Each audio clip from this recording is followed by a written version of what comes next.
Hey guys, and welcome back to the channel. Day 7 roundup, done and dusted, and we're going to go into it. We're going to go into some fantastic matches that played out, round of 16 matches as well. Before we get into it, remember to hit that like button and subscribe if you're new. Thank you to everyone that did join us for the Kyrgios Medvedev watch along and commentary. What a match that was. We'll talk about that in a second as well. If you're listening on a podcast platform, do leave a rating or review. Really does help us out. Thank you to everyone that is leaving ratings, reviews, liking, and subscribing. Helps us out a great deal. Thank you so much. Right.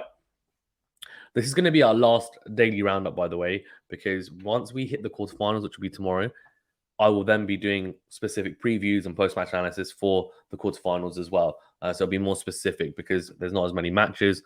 So this kind of ends up being a bit redundant. I might do like a whole quarterfinal preview potentially for say the men's and then one for the women's. We'll see. But yeah, this will be the last kind of daily roundup, if that makes sense, where I just go through every single match from the men's and women's. So enjoy. Well, let's get into it. Khachanov beat Buster, so PCB in 5 sets, and it was a really good win. I expected PCB to come through. He was 2-1 down, managed to come through Khachanov, though, in the end after conceding the 4th set. And you can see it was a pretty interesting match, to say the least, and Khachanov will be really happy with that. He's an Olympic silver medalist, or even, and he'll be playing in that quarterfinal against Nick Kyrgios, where he'll go into a huge underdog. So that might actually be a good thing because there'll be zero pressure on him. Who knows? Casper Ruud beat Mute in 4 sets. Good win for the Norwegian, and he makes his first ever US Open quarterfinal as well. For Berrettini, he had to really fight against David Fokina, having to, win a 5th setter in the end. 6-2 in that 5th set, but that 2nd set tiebreaker where he won it 7-2, how crucial was that? Because he lost the 1st set. Berrettini, then if he goes 2 sets to love down, who knows what happens? So a very good win in the end for the Italian.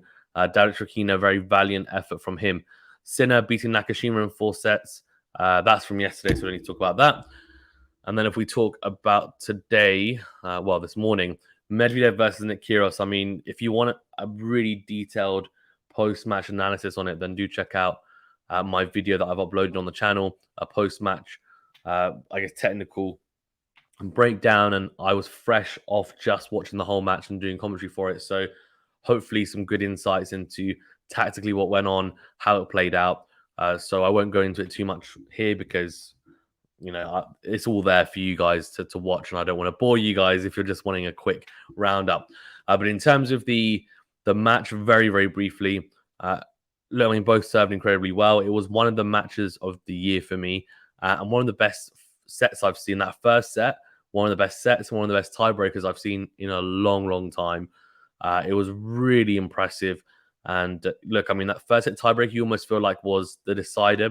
Medvedev had 3 set points, and Kyrgios took the set at the 4th time of asking in a tiebreaker. So 13-11, the 1st set tiebreak. It was an incredible set. And then after that, Medvedev had his time in the 2nd set off, but Kyrgios recovered well and then started to, have a little bit of fun, honestly, and played some extremely good tennis to blow Medvedev off the court and really take the racket out of his hands. It just wasn't to be for Medvedev. He didn't play badly at all. I mean, I think he ended in nearly 3 times the amount of winners line for Serras. Kyrgios just played that well, and he said afterwards, Medvedev, that he thought he played the Nadal Djokovic level. In like he's played. I guess he's referencing the Nadal Djokovic level he's played in, say, a final, or when he's been absolutely destroyed by them. So, look, that's a massive compliment, and I think it shows what type of form he's in. A lot of people saying he's a favorite now, Kyrgios, after beating Medvedev. I'm not quite sure about that.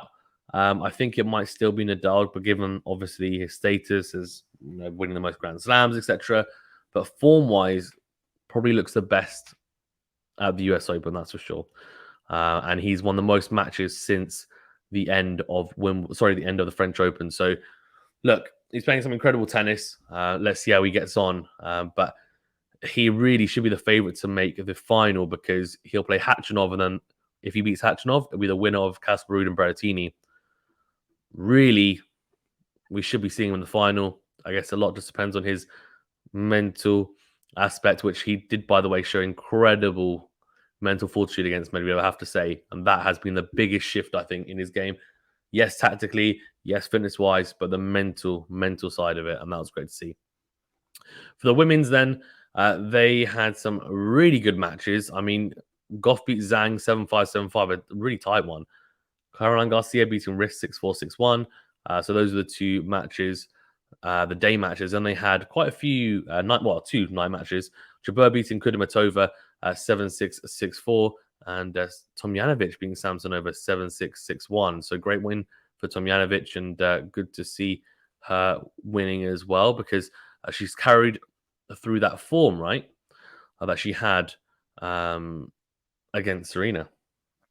Great to see. Right, let's go into then the rest of the round of 16 matches.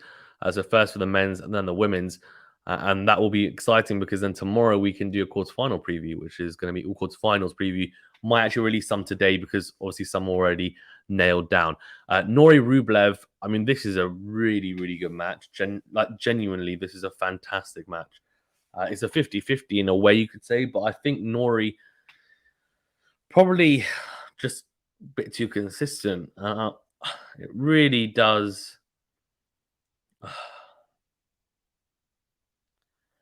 It really, really does, to me anyway, seem like a...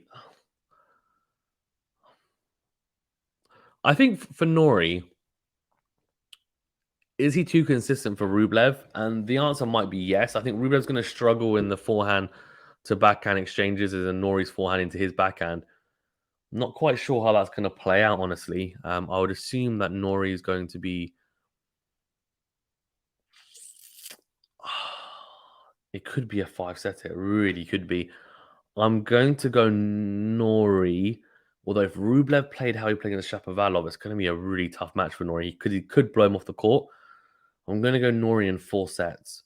TFO Nadal, I'm going to Nadal in 4 sets. I know a lot of people think that TFO might cause the upset. He could do. He's very athletic. He's an incredible talent. Let's see. But I'm going to go Nadal in 4 sets. I know a lot of people think the crowd will be on his side as well.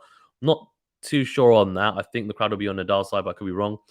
And then Sinner to beat Ivashka in straight sets, I'm going to go, actually. Then, if we look at the other match, which is Alcaraz-Cilic, I'm going to go Alcaraz to win in 4 sets. But in saying that, he struggled against big serves. If Cilic serves a high percentage of first serves, it's going to be a very tough one for Alcaraz. So let's see. But I'm going to go Alcaraz in 4. Right, the matches today for the women's, we've got Kvitova Pegula. That is a phenomenal match. I'm going to go... I'm